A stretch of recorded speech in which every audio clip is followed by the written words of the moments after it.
तो कहानी की शुरुआत होती है एक बहुत ही बड़े बर्फीले इलाके से, जहां हम एक आदमी को देखते हैं जिसका नाम ओवरगार्ड होता है। वह एक पायलट होता है और उसका जहाज इस बर्फीले इलाके में तबाह हो गया होता है। अब क्योंकि वो यहाँ पर फंस गया था, इसीलिए काफी परेशान हो गया था और किसी मदद के आने का इंतजार करने लगता है। फिर वो वहाँ एक काफी बड़ा SOS लिख देता है, जो किसी को मदद के लिए बुलाया जाने वाला एक निशान होता है। उसने भी यह इसीलिए बनाया था ताकि अगर कोई प्लेन यहाँ से गुजरे तो उन्हें पता चल जाए कि यह यहाँ फंसा हुआ है और वो लोग इसे बचा लें। उसके पास कोई नक्शा भी नहीं था जिसके जरिए वो यह जान सकता कि इस वक्त वो कहाँ है, मगर फिर वो अपने हिसाब किताब से एक नक्शा बनाता है। अब देखते ही देखते दिन ढलने लगता है। उसकी फिक्र बढ़ती ही जा रही थी कि कहीं वो यहाँ फंस न जाए। जहाज तबाह होने की वजह से उसका पूरा रेडियो सिस्टम भी तबाह हो गया था, जिससे वह किसी को मदद के लिए बुलाता। वो यहाँ अपने जहाज में ही रहता है और मदद आने का इंतजार करता रहता है। अगले दिन जब वो जागता है तो उसे काफी भूख लगी हुई थी, इसीलिए वह बर्फ के नीचे मछलियाँ पकड़ने के लिए कुछ ट्रैप यानी जाल लगाता है ताकि कोई मछली उसमें फंस जाए और इसके खाने का गुजारा हो सके। वो बहुत सारी मछलियों को पकड़ने में कामयाब भी हो जाता है। उसे यहाँ 2 से 3 दिन गुजर जाते हैं, मगर कोई भी उसके बचाव के लिए यहाँ नहीं आता। रोज सुबह उठने के बाद वो एक मछली खाता था और फिर अपनी सिग्नल देने वाली मशीन को लेकर ऊंची ऊंची जगहों पर जाया करता था ताकि मशीन से निकलने वाले सिग्नल्स कोई हेलीकॉप्टर या प्लेन देख ले या फिर कोई टीम ही सिग्नल को पकड़ ले और उसे बचाने के लिए आ जाए। अगले दिन वो नक्शे पर हर उस जगह को बना देता है जहाँ उसने बैठकर मशीन के जरिए सिग्नल्स भेजे थे, लेकिन अफसोस 4 से 5 दिन गुजर जाने के बाद किसी ने भी उसका सिग्नल नहीं देखा। ओवरगार्ड हर रोज एक जगह पर जाया करता था जहाँ उसने कुछ पत्थर रखे हुए थे। वो उनसे बातें करता था। फिर जब वो अपने जहाज की तरफ वापस आता है तो देखता है कि किसी ने उसके डब्बे को तोड़कर वहाँ से सारी मछलियाँ ले ली हैं। आस-पास देखने पर उसे कुछ भी दिखाई नहीं देता, मगर फिर जैसे ही वो अपने पैरों की तरफ देखता है तो वहाँ उसे बर्फानी रिच के काफी बड़े बड़े पैरों के निशान दिखते हैं, जो देख वो काफी डर जाता है और वापस अपने प्लेन में आ जाता है। वो सोचने लगता है कि अब उसके लिए एक नहीं बल्कि 2 मुसीबतें हैं। उसे न सिर्फ टेंट से बच के रहना है बल्कि अब उस रिच से भी बचना है, वरना तो वो उसे मार देगा। अगले दिन वो सिग्नल मशीन को लेकर ऊंचाई पर जाता है और दूर के पहाड़ों को देखने लगता है, जहाँ वो उस बर्फीले रिच को भी देखता है, लेकिन वो इससे काफी दूर था। वो रिच भी इसे देख चुका था, मगर वो इसके पास आने की बजाय दूसरी तरफ जाने लगता है। अब ऐसे ही हर रोज वो अपनी मशीन से सिग्नल भेजकर जैसे मशीन को देखता है तो उस पर हरे रंग की लाइट जलती है। इसका मतलब यह था कि अभी तक किसी को भी उसका सिग्नल नहीं मिला। तो ये देख वो काफी मायूस हो जाता है और सोचने लगता है कि पता नहीं और कितने दिन मैं यहाँ पर जिंदा रह पाऊंगा। अब कुछ ही दूरी पर उसे हेलीकॉप्टर नजर आता है, जिसे देख वो काफी खुश हो गया था और चिल्लाने लगता है। उनका ध्यान अपनी तरफ करने के लिए वो कुछ जलाता है। उसका यह प्लान कामयाब हो जाता है क्योंकि वो लोग इसे देख लेते हैं और इसी की तरफ ही आने लगते हैं, जिससे ओवरगार्ड की खुशी का तो कोई ठिकाना ही नहीं रहता। मगर फिर अचानक से वहाँ मौसम खराब होने लगता है क्योंकि वहाँ तूफान आ गया था, जिस वजह से हेलीकॉप्टर भी संभल नहीं पाता और वहीं तबाह हो जाता है। ये देख ओवरगार्ड एकदम मायूस हो जाता है और हेलीकॉप्टर के पास जाने लगता है। पास आकर वो देखता है कि सर पर चोट लगने की वजह से पायलट की मौत हो गई है, मगर हेलीकॉप्टर में जो मुसाफिर थी वो अभी जिंदा थी। बस चोट लगने की वजह से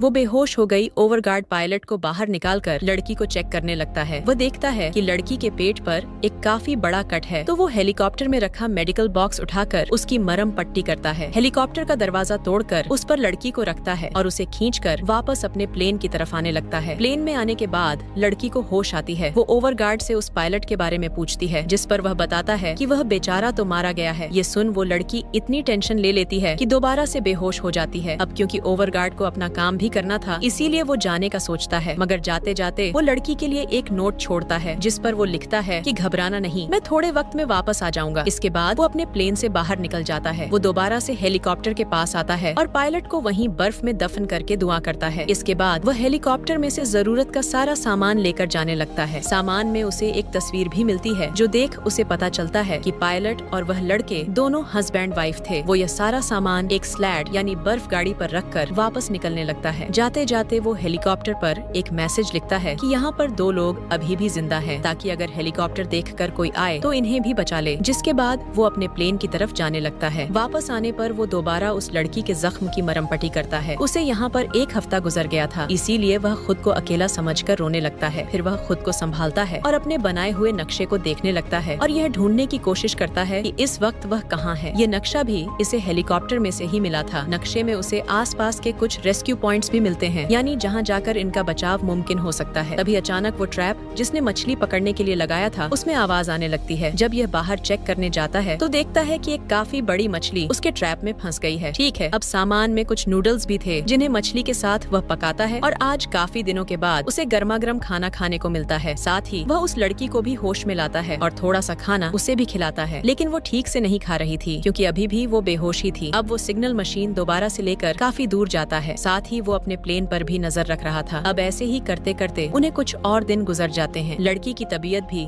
दिन ब दिन खराब होती जा रही थी। मेडिकल बॉक्स में जो दवाइयाँ थी उनका भी उस पर कोई असर नहीं हो रहा था। सारी सूरत हाल को देखते हुए ओवरगार्ड पास वाली रेस्क्यू पॉइंट पर जाने का सोचता है। उसने काफी मछलियाँ भी अपने साथ स्टोर कर ली थी ताकि सफर में यह उसके खाने के काम आ सके। इसके अलावा पानी और बाकी जरूरत का सामान भी लेकर वो स्लैड पर रखता है, जिसके बाद वो लड़की को भी अपनी स्लीपिंग यानी सोने वाले बैग में डालकर स्लैड पर रख देता है, क्योंकि वो उसे भी अपने साथ ले जा रहा था। आखिरी बार वो अपने प्लेन को देखता है, जिसके बाद स्लड की रस्सी को अपने पेट पर बांध कर निकलने लगता है। रास्ते में बार बार ओवरगार्ड को उस लड़के की फिक्र हो रही थी, इसीलिए वह उसे चेक करता है और पानी पिलाने की भी कोशिश करता है ताकि उसकी तबीयत और खराब ना हो जाए। साथ ही वह जानबूझकर उससे बातें भी करता है ताकि वो लड़के खुद को अकेला महसूस ना करे और उसे ऐसा ही लगे कि कोई तो है उसके साथ। देखते ही देखते वो थोड़ा रास्ता पार कर लेता है। अब दिन ढलने लगता है और वह भी काफी थक गया था, इसीलिए एक जगह रुककर बर्फ की गुफा बनाता है और उसमें ही आराम करता है। इसके बाद वह दोबारा से आगे बढ़ता है। सर्दी यहाँ बहुत ज्यादा थी और हालात काफी मुश्किल, मगर इस कठिन वक्त में वो अपने साथ साथ उस लड़की का भी बहुत ख्याल रख रहा था। जो एक मुश्किल काम थोड़ा आगे जाने पर उसे एक पहाड़ी दिखाई देती है, जिस पर चढ़ना बहुत ही मुश्किल था। वो इस पहाड़ी को देखकर काफी हैरान रह गया था, क्योंकि नक्शे के मुताबिक उसके रास्ते में कोई पहाड़ी नहीं थी। अब उसे शक होने लगता है कि कहीं मैं गलत रास्ते पर तो नहीं आ गया। तब चेक करने के लिए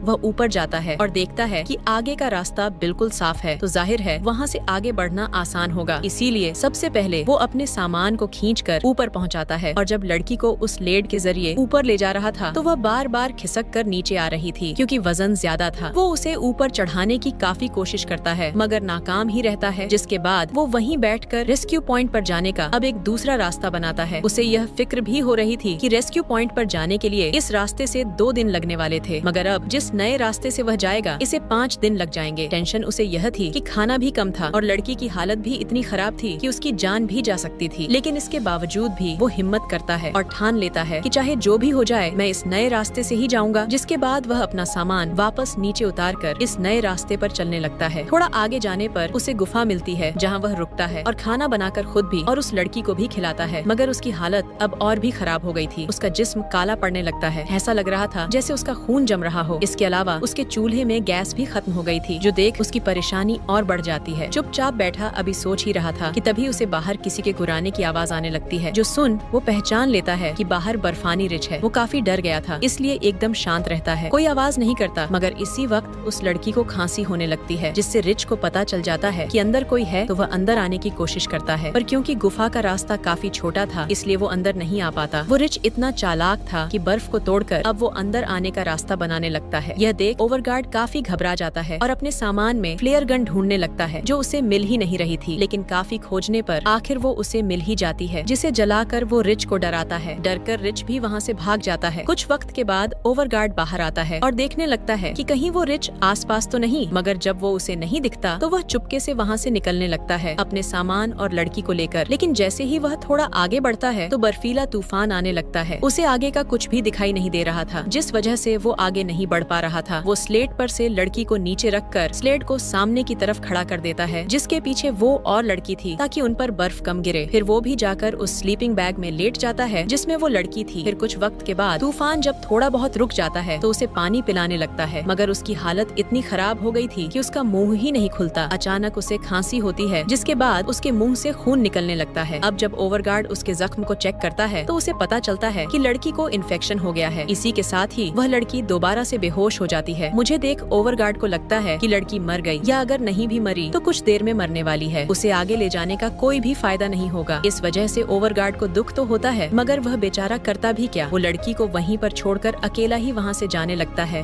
क्योंकि अगर वो उसे साथ में लेकर भी जाता तो भी उसे बचाया नहीं जा सकता था, क्योंकि यहाँ आसपास कोई हॉस्पिटल नहीं था। थोड़ा आगे जाने पर वो गड्ढे में गिर जाता है, जिससे फौरन ही वो बेहोश हो गया था। उसे काफी चोट भी लग जाती है। फिर जब उसे होश आती है तो वह देखता है कि मेरी टांग कुछ पत्थरों में फंस गई है। वो वहाँ से निकलने की बार बार कोशिश करता है, मगर पत्थर इतने भारी थे कि वो वहाँ से नहीं निकल पाता। वो काफी घबरा गया था और रोने लगता है। उसे फौरन ही समझ आ जाती है कि बस अब मैं भी नहीं बचूंगा, मेरे मरने का वक्त भी करीब है। यहाँ साथ ही उसे अपनी गलती का पछतावा भी होने लगता है कि मुझे उस लड़के को अकेला छोड़ना नहीं चाहिए था, क्योंकि हो सकता है कि मुझे इसी चीज की सजा मिली हो। लड़की का सोचकर उसे एक उम्मीद मिलती है, जिसके बाद बड़ी मुश्किल से अपनी टांग को पत्थर के नीचे से निकालकर गड्ढे से बाहर आ जाता है। उसकी टांग काफी जख्मी हो गई थी और खून भी आ रहा था, मगर वो अपनी चोट को एक कपड़े की मदद से बांध देता है ताकि उसका खून ना जम जाए। फिर वो जैसी तैसी करके वापस उस जगह पर आ जाता है जहाँ उसने लड़की को छोड़ा था। वो देखता है कि लड़के की हालत में अब सुधार आने लगा है। उसे होश भी आ गई थी और आंखें खुलते ही